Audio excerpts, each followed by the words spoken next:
路得記第2章10節，路得就俯伏在地叩拜，對他說：我既是外邦人，怎麼蒙你的恩，這樣顧恤我呢？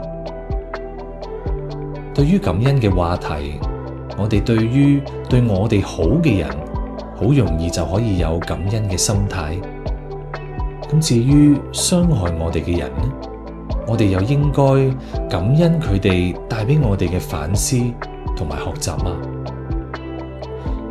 其實每一個人在世都會遇到形形色色嘅人事物，呢啲嘅事情當然有喜有悲，但係無論喜與悲，都係上帝所給予嘅一種學習。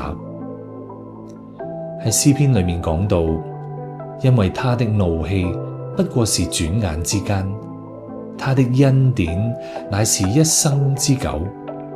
一宿雖然有哭泣，早晨便必歡呼。